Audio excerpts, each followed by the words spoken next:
para hablar con ustedes en estos pocos minutos que tenemos en adelante de un tema bastante interesante, frecuente e importante en su conocimiento y su manejo para tratar de controlar lo que actualmente se reconoce como una pandemia, como viene a ser el tema de la diabetes tipo 2.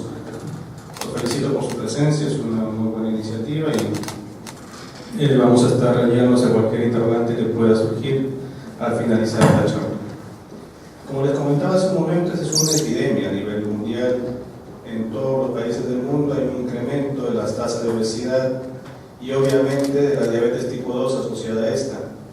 Y si vemos nosotros el área de Latinoamérica, esta no es ajena a esta realidad o a estas proyecciones que se están dando hacia el 2030. Nosotros a nivel nacional somos alrededor de 400 endocrinólogos registrados y obviamente pues que vamos a quedar insuficientes en el manejo de todos los pacientes o personas portadoras de esta enfermedad. Por lo tanto, es necesario reconocer que los médicos generales, médicos internistas o la especialidad que tengan, debemos contar con ciertos conocimientos fundamentales para brindar una adecuada atención inicial o primaria a nuestros pacientes para evitar las complicaciones que se asocian a estas. Tratando de ubicarnos en el contexto actual sobre la realidad de diabetes, al 2011 se calculaban, la proyección, al 2011 se calculaba la presencia de 366 millones a nivel mundial de adultos diagnosticados con diabetes tipo 2, pero un dato importante es prácticamente la mitad de estos, casi la mitad de esta cantidad, eran pacientes con diabetes tipo 2 aún no diagnosticados. Alrededor de 4.5 millones de muertes se reportaron por diabetes en ese año. Y hay un grupo importante de 280 millones que eran catalogados como prediabéticos o portadores de alteraciones metabólicas que llevan como riesgo el desarrollo de diabetes tipo 2. Y abajo tenemos una proyección de 2011 al 2030 sobre el aumento de la tasa de prevalencia de diabetes de 360 millones a 550 millones a nivel mundial. Y el tema de prediabetes, que es un término que se está reconociendo, va a representar alrededor de 400 millones de personas portadores de prediabetes con alto riesgo de desarrollar diabetes tipo 2. En Latinoamérica se han hecho estudios para tratar de evaluar la prevalencia de los factores de riesgo cardiovascular. Este es un estudio publicado el año pasado sobre los factores de riesgo cardiovascular conocidos por nosotros: hipertensión, diabetes, hipercolesterolemia, LDL colesterol alto, HDL colesterol bajo, hipertrigliceridemia, tabaco y el tema del sobrepeso o la obesidad abdominal, tanto en mujeres como en varones. Y vean que la prevalencia es relativamente alta cuando hablamos de esa triada pues dislipidémica o esa dislipidemia heterogénica correspondiente al síndrome metabólico. Alrededor del 26% de hipertrigliceridemia, 53% de HDL bajo, 5% una prevalencia regional y el resto de factores de riesgo. Pero vean el tema de obesidad, importante su reconocimiento y su detección y obviamente su tratamiento para evitar el desarrollo y progresión a diabetes. Cuando se hace la comparación de la realidad latinoamericana en morado versus la realidad norteamericana en verde, por este tipo de estudio epidemiológico, la dislipidemia heterogénica caracterizada por HDL bajo es mucho más prevalente en nuestro medio que en Estados Unidos. En el Perú más o menos se trata de proyectar la presencia de 2 millones de personas con diabetes tipo 2 diagnosticados. Actualmente es la sexta causa de mortalidad en el país, es más prevalente en mujeres y obviamente que la prevalencia va a depender de la región en que nosotros podamos hacer los estudios de barrido, despistaje o detección, siendo Piura y Lima los mayores índices, y se ha visto que en las zonas urbanas de nuestro país alcanza hasta una tasa del 8%, mientras que en las zonas rurales, por las características de alimentación o sociodemográficas que tiene esta población, las tasas de diabetes es mucho menor, entre 1 a 2%. Y obviamente, pues otra vez insisto, que la gran cantidad de personas que vamos a tener portadoras de esta enfermedad van a ser demasiados para que nosotros como especialistas podamos manejarlos a todos. 2 millones diagnosticados aproximadamente, va a haber 1 millón más subdiagnosticado y portador de diabetes no diagnosticado, y aparentemente las 3/4 partes de esta población o una proporción parecida va a ser portadora de prediabetes. Estaríamos hablando de alrededor de 5 millones de personas peruanos en este año que van a tener problemas con el metabolismo de los carbohidratos o este tipo de problemas metabólicos. Esta curva que nos distribuye la edad en rangos nos grafica pues una expectativa de vida mucho mayor, y eso también lo estamos viviendo nosotros. Estamos viviendo más y obviamente tenemos más chance de desarrollar problemas metabólicos o degenerativos. Diabetes tipo 2 aparecía generalmente acá a partir de los 50 años, pero actualmente se está viendo, gracias a este aumento en la prevalencia de obesidad, sobrepeso, alteraciones metabólicas en gente muy joven, niños, infantes, adolescentes, la presencia y desarrollo de diabetes cada vez más temprano. Por lo tanto, no nos sorprenda que niños que estén pasando la pubertad, 15, 16 años, o adultos muy jóvenes de 20 a 30 años también estén desarrollando diabetes tipo 2, y eso va a aumentar el grueso de pacientes que vamos a tener en la consulta. Por lo tanto, creo yo, y consideramos como parte de la Sociedad Peruana de Endocrinología, que nuestra tarea va a estar dirigida no tanto a la detección de los pacientes con diabetes y a su manejo, sino a la detección de aquella población que esté en riesgo de hacer diabetes.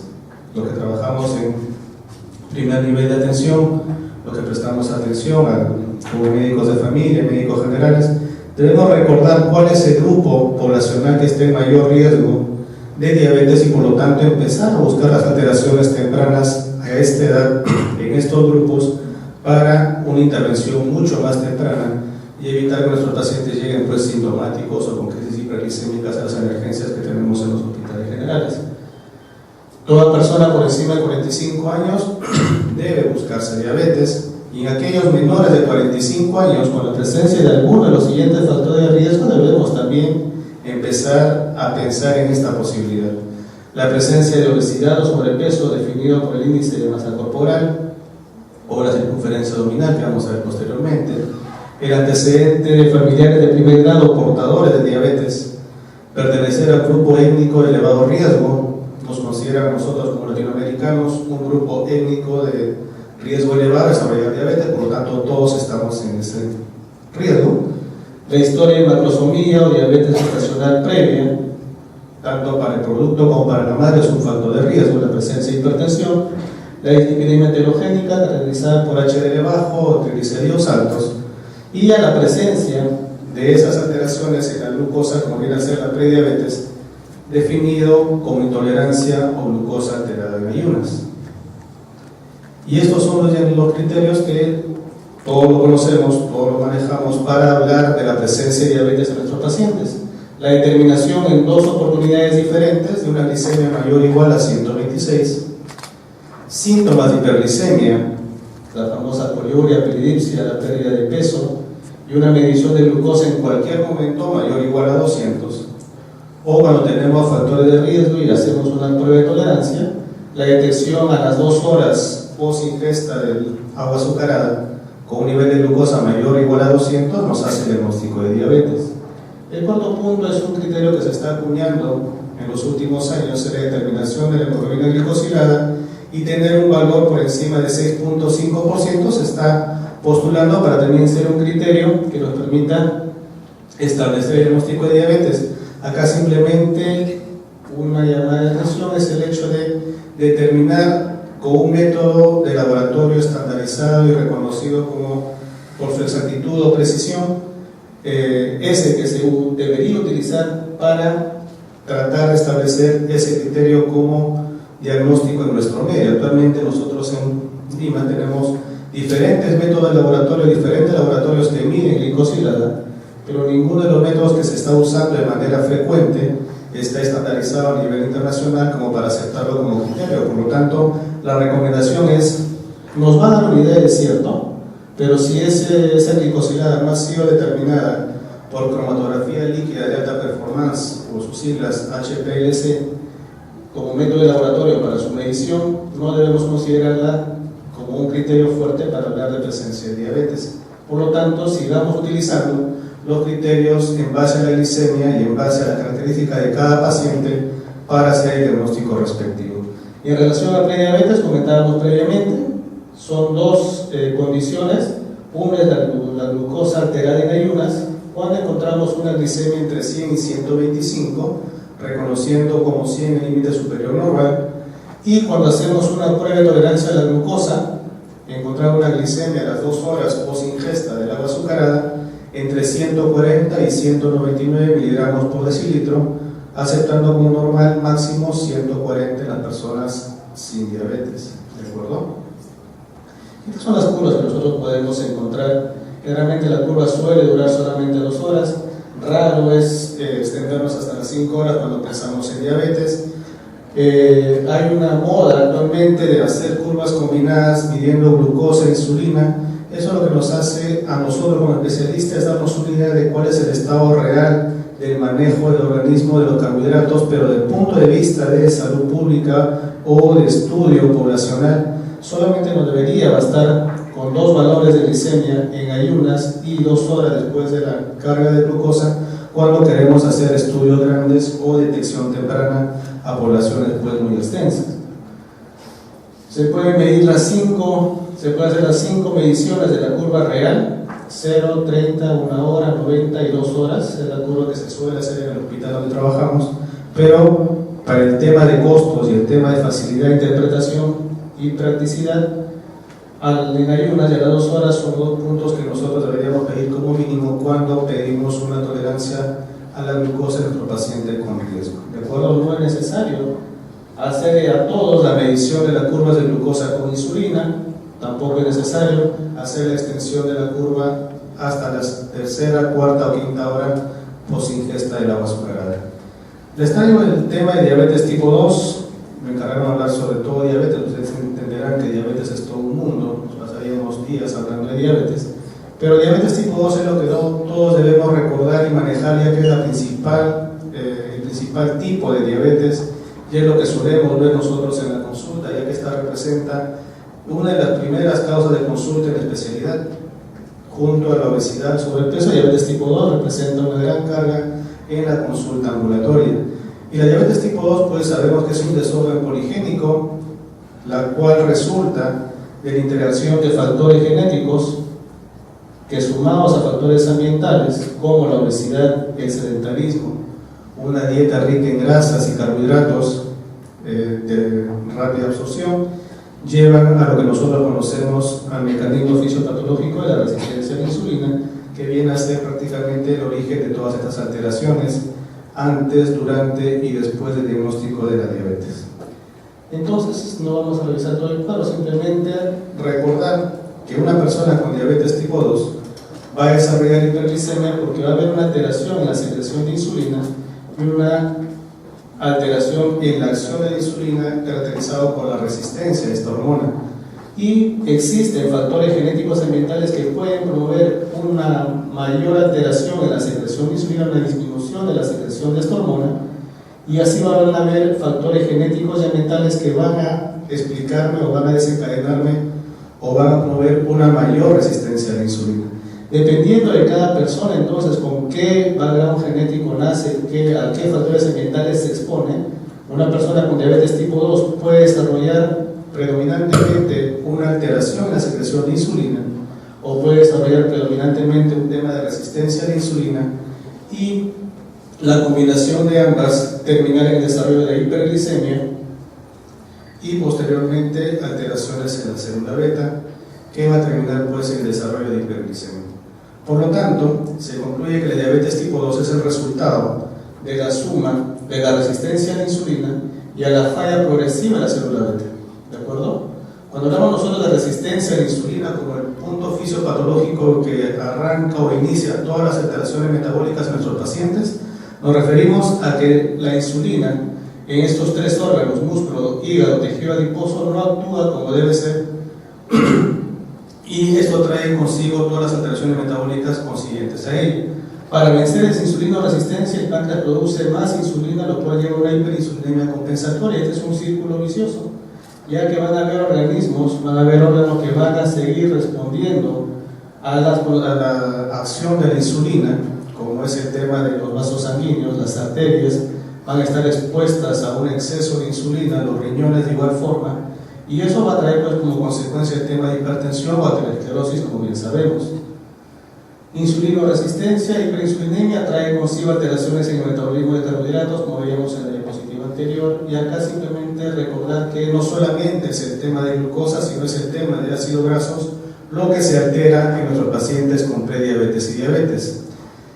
El aumento de la glucosa, la hiperglicemia, lleva al desarrollo de glucotoxicidad, mientras que el aumento de los ácidos grasos libres trae consigo la lipotoxicidad, que va a alterar y va a desgastar y va a disminuir el número de células beta, lo cual va a terminar pues en hiperglicemia y enfermedad micro y macrovascular. Esta es una gráfica que prácticamente nos permite explicar y entender algunas de las decisiones terapéuticas que nosotros tomamos en nuestros pacientes. Recordamos que nosotros empezamos con un 100% de función de las células beta en un estadio antes de desarrollar prediabetes o diabetes, y conforme se van instalando y desarrollando y progresando los diferentes estadios de la diabetes, nuestra población de célula beta va disminuyendo, y esto significaría que más o menos al diagnóstico de diabetes en el año 0, en el diagnóstico de diabetes nuestra población de célula beta prácticamente es alrededor del 50% de la población normal. Arrancamos ya, cuando nosotros detectamos a una persona con diabetes tipo 2, hay que recordar que en ese momento no está comenzando la diabetes comenzó ya previamente con esas alteraciones que comentamos de la intolerancia a la glucosa o de la glucosa alterada en ayunas. Y en estos estadios prediabéticos ya existe una alteración y un compromiso de la función y del número de las células beta. Y cuando ya se establece la hiperglicemia y nuestro paciente debuta con poliuria, polidipsia, un examen en ayunas con glucosa alterada, por encima de 125, tenemos una población y una función de células beta prácticamente venida a la mitad de la población normal. Y conforme siga avanzando la enfermedad, como siga transcurriendo los años, la población de las células beta, así como la función de las mismas, también sigue disminuyendo. Esta es una disminución progresiva y demostrada en grandes estudios de seguimiento, como fue el UPNS, por ejemplo, pacientes con diabetes tipo 2 recientemente diagnosticados, seguidos por más de 10 años, se ve que con el tiempo deja de producirse la insulina, puesto que esta célula beta lamentablemente flocula y muere por la gluco y lipotoxicidad. ¿De qué va a depender entonces de que una persona con diabetes tipo 2 tenga una disminución de la población de células beta rápida o lenta?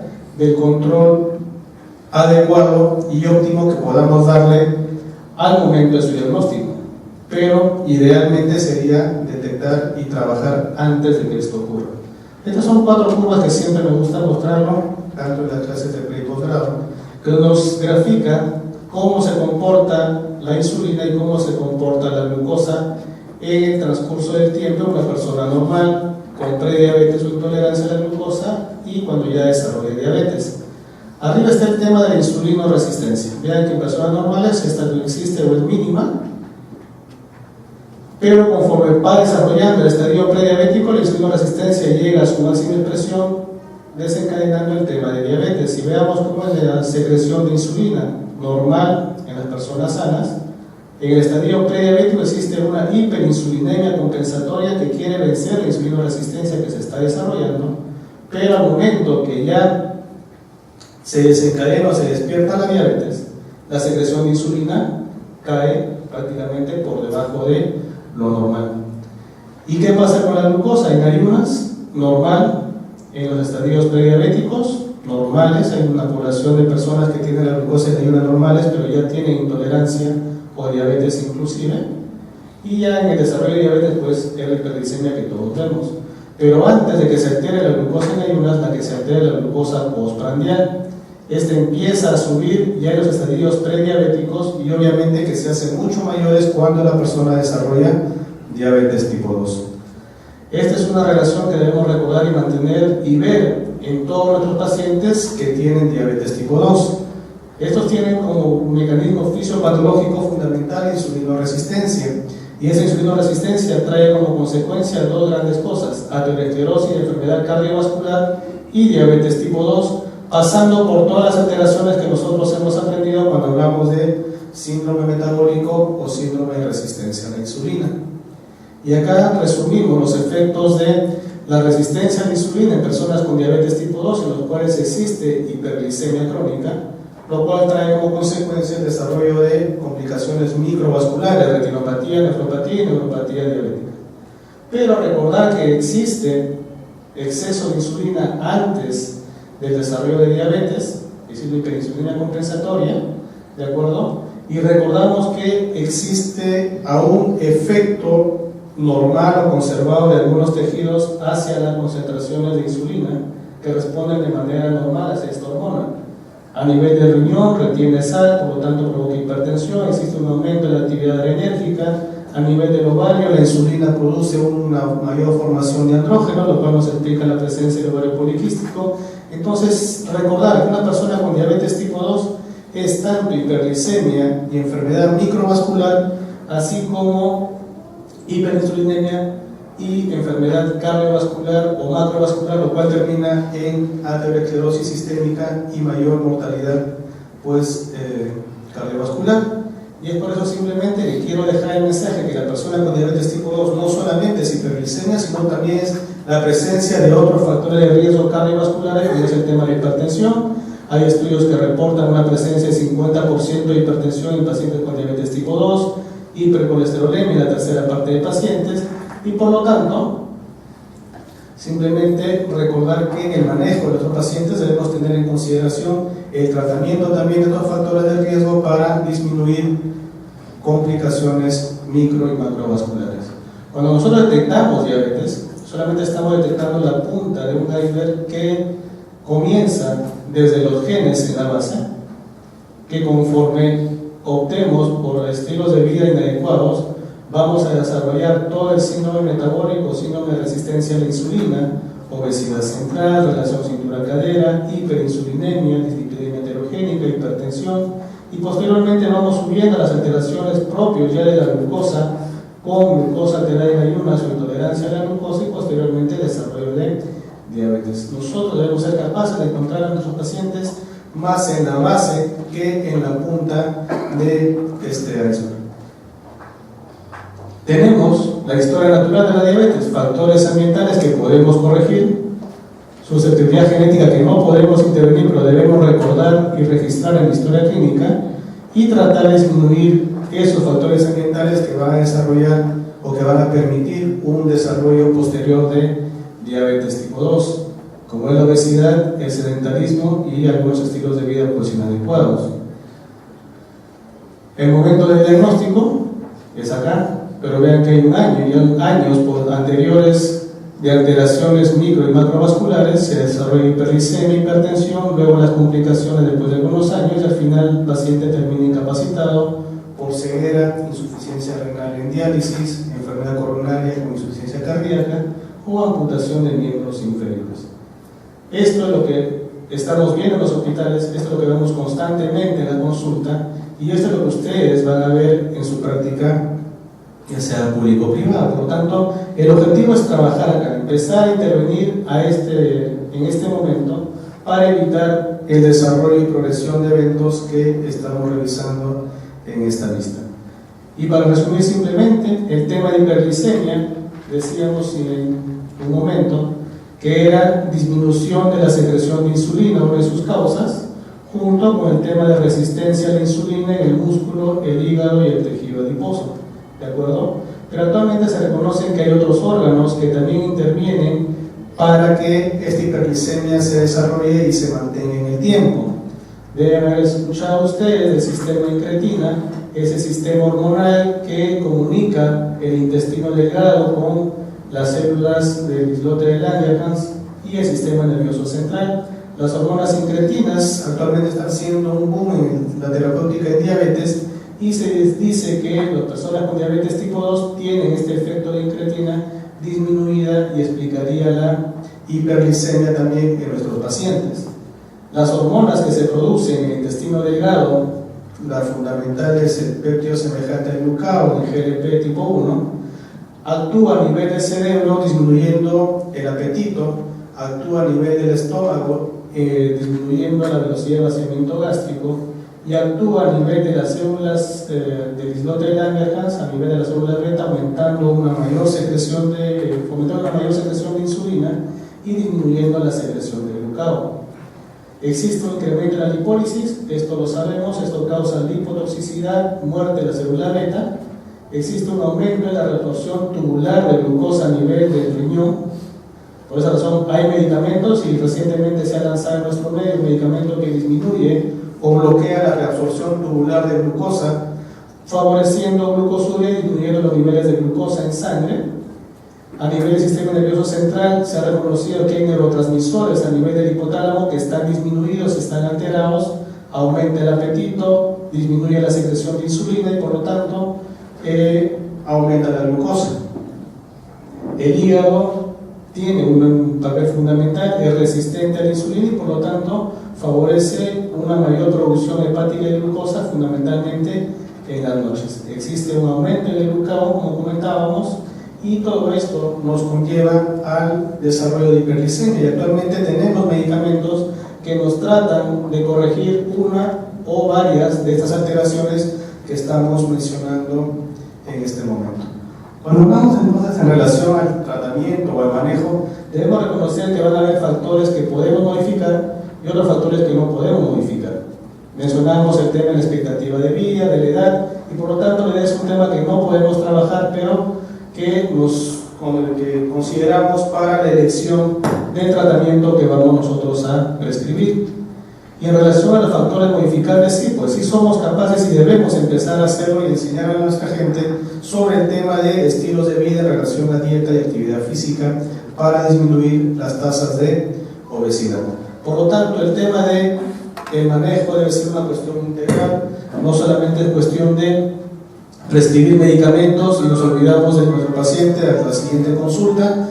Debemos recordar cada vez que tengamos contacto con nuestros pacientes, reforzar los aspectos nutricionales, reforzar el tema de actividad física, evaluar la adherencia a los medicamentos que estamos prescribiendo, y actualmente se acepta la cirugía como una forma de manejo en diabetes tipo 2 en algunos pacientes, no en todos. Ha demostrado bastante beneficio, fundamentalmente cuando el grado de obesidad es tan marcado que la cirugía es una de las cuestiones que consideramos en nuestros pacientes para su tratamiento. En relación a estilos de vida, fundamentalmente lo que se busca es bajar de peso. Si fue la obesidad lo que lo llevó a diabetes, hay que bajarlo de peso a nuestros pacientes. Se pide una disminución entre 5 a 10% del peso del basal en los primeros 6 meses o el primer año de tratamiento de nuestro paciente. Y no solamente contentarnos con ese 10% que estamos perdiendo, sino seguir intentando y bregando para que esa pérdida de peso sea mucho más sostenida, mucho más intensa, pero también ser sostenida en el tiempo para alcanzar los beneficios que los estudios nos dicen. Y en relación a la actividad física, fomentar una actividad de 30 a 60 minutos al día, por lo menos 5 días a la semana. Y en lo que respecta a la dieta, restricción calórica, incrementando el consumo de fibra y disminuyendo la ingesta de carbohidratos de rápida absorción, monosacáridos y las grasas trans que nosotros pues conocemos. Nutrición está metida en todo lo que tenga que ver con diabetes, desde personas que están con prediabetes o riesgo a diabetes, hablamos de prevención primaria. Cuando tenemos el control, ya el paciente diagnosticado y debemos controlarlo, hablamos de prevención secundaria. Y cuando ya tenemos un paciente de largo tiempo con complicaciones crónicas asociadas, debemos también siempre reforzar el tema de aspectos nutricionales como prevención terciaria. Por lo tanto, debemos tener bien claro aspectos nutricionales para nuestros pacientes para de esta manera consolidar un tratamiento adecuado. Esta es una gráfica, disculpen, está en inglés, simplemente nos resume el consenso que se llevó entre la Asociación Europea y Americana para el Estudio y Manejo de Diabetes sobre que el tema del enfoque terapéutico de la diabetes debe ser una cuestión individualizada. Ya no buscamos las mismas metas en todos los pacientes, independientemente de las características que tengan ellos, sino que vamos a individualizar a los pacientes en relación a las actitudes o esfuerzos que el paciente haga, si tiene un mayor o menor riesgo de desarrollar hipoglicemia, Si tiene un mes, un año, 10 años o 30 años con diabetes, es diferente el enfoque terapéutico que hay que darle. Si tiene una baja o gran expectativa de vida, si tiene comorbilidades importantes ya presentes o complicaciones vasculares establecidas, y si tiene un adecuado sistema de soporte del sistema de salud o familiar. Entonces, estas cuestiones se consideran para que nosotros podamos determinar primero las metas que vamos a alcanzar con nuestros pacientes y en base a ello qué medicación o qué enfoque terapéutico vamos a darle. Seremos más estrictos con aquellos pacientes que sean jóvenes, recientemente diagnosticados, que tengan una gran expectativa de vida en adelante, que no tengan complicaciones micro ni macrovasculares, que estén bien motivados y que tengan toda la facilidad o acceso a sistemas de salud, que sería lo ideal. Y seremos menos estrictos con aquellos pacientes que presenten características diferentes a las que hemos mencionado. Por ejemplo, pacientes adultos mayores cuya expectativa de vida es corta, que ya tienen complicaciones severas micro macrovasculares, que tienen poco acceso al sistema de salud o que no están tan motivados. En ellos seremos mucho menos estrictos en la búsqueda y alcance de metas. Y esta tabla la vamos a corregir, simplemente que así como se publicó en el año 2012, existen diferentes guías, protocolos de manejo europeas, canadienses. En Estados Unidos hay como 4 guías al respecto. Latinoamérica también tiene su guía. La Sociedad Peruana de Endocrinos sacó una guía hace algunos años. Entonces, todas nos hablan fundamentalmente de la combinación de medicamentos, pero lo que no nos decían o no se mencionaban antes eran esos puntos que hay que recordar para elegir uno o cual medicamento o una o cual combinación de medicamentos. Al inicio del diagnóstico, cambios en los estilos de vida, alimentación saludable, control de peso y actividad física incrementada, y la gran mayoría de guías coinciden en iniciar el tratamiento farmacológico de diabetes tipo 2 al momento del diagnóstico con metformina. ¿En base a qué? En base a su eficacia de bajar glicosilada, en base a su menor riesgo de hipoglicemia, en base a que es neutro con el peso, en algunos pacientes induce pérdida de peso, unos efectos colaterales manejables y que es de bajo costo. Y si a los 3 meses nosotros no controlamos, no alcanzamos las metas que buscamos y vamos a establecer en la primera consulta de nuestro paciente, podemos pasar a la combinación con otro medicamento hipoglicemiante o antidiabético oral, o tal vez parenteral. Podemos sumar sulfonilurea, podemos sumar una glitazona, podemos sumar un inhibidor de la DPP4, o desde el punto de vista parenteral, sumarle a la metformina inicial un agonista de GLP-1 o la misma insulina basal. ¿De qué va a depender escoger cualquiera de estas 5 alternativas? De igual forma, la eficacia de la combinación, el riesgo o no de hipoglicemia, qué tal se comporta esa combinación con el peso, la presencia de eventos adversos serios o mayores y el tema de costos. Y dependerá de nuestros pacientes cuál va a ser el esquema que escojamos para alcanzar las metas que ya nos hemos establecido. ¿De acuerdo? Entonces vean que insulina puede ser la alternativa a nuestro paciente que no controla el tema de glicemia cuando solamente usamos metformina. Y cuando pasan 3 meses más y no alcanzamos las metas, podemos utilizar una terapia combinada con 3 drogas. A esta terapia metformina, sulfonilurea, podemos agregarle cualquiera de estas 4. Y lo mismo sucede después con las otras combinaciones. Al final va a depender de lo mismo. ¿Cuán eficaz es la combinación que estamos eligiendo? ¿Cuántos riesgos de hipoglicemia y otros eventos adversos hay? ¿Qué tal se comportan con el peso? Y un tema importante en nuestro medio y en nuestra realidad es el tema de costos. Podemos escoger un medicamento excelente, como es un agonista de GLP-1, un inhibidor de la DPP4, pero de nada va a servir si esa combinación solamente el paciente lo va a poder seguir por 1, 2, 3 meses. Debemos escoger una combinación o una terapéutica que sea sostenible y que el paciente confíe y se adhiera plenamente al tratamiento para alcanzar las metas que nosotros estamos buscando en ellos. ¿De acuerdo? Estas son las metas. Se trata de individualizarlas. Seremos más estrictos que una persona joven de 30 años que recién comienza con diabetes tipo 2. O hay organizaciones que piden una glicosilada de mucho menos, de 6.5% inclusive. Pero la gran mayoría trabajamos con 7%. En personas muy adultas, ya muy ancianas, que tengan 80 años, 30 años de diabetes, ciegos o con problemas coronarios, y aún aceptaríamos una glicosilada de hasta 8% o hasta 8.5%, dándole una mayor libertad en relación al control. Glicemias preprandiales entre este rango 70-130, postprandiales menos de 180. Vea también el tema de presión arterial y el panel de lípidos como metas a alcanzar con nuestros pacientes. Y a manera de conclusiones, los objetivos glicémicos y las terapias antihiperglicémicas deben ser individualizados. Recordar que lo fundamental que es la dieta, el ejercicio y la educación de nuestros pacientes y de su familia, fundamentalmente para que ellos sean el soporte en casa. Primera línea, si no hay contraindicaciones, usar metformina, y después de metformina, lo que ustedes consideren necesario y útil en cada paciente. Tratando de minimizar efectos adversos, es una de las cuestiones que se considera. Insulinoterapia. Recuerden que esta insulina se puede usar desde el diagnóstico de la diabetes tipo 2, durante el manejo de diabetes tipo 2 y al final de esta, cuando ya el paciente se hace insulino requiriente, podemos nosotros contar con este medicamento, ¿de acuerdo? Tomar las decisiones en conjunto con el paciente, enfocados en las preferencias, en las necesidades y en los costos que significa ese esquema, y no olvidar pues que nuestro paciente con diabetes tipo 2 no solamente es hiperglicemia, sino es un paciente, una persona con muy alto riesgo cardiovascular, y por lo tanto este es un foco importante que debemos recordar: el manejo del peso, la hipertensión, el tabaquismo y el panel de lípidos. Muchas gracias por su atención.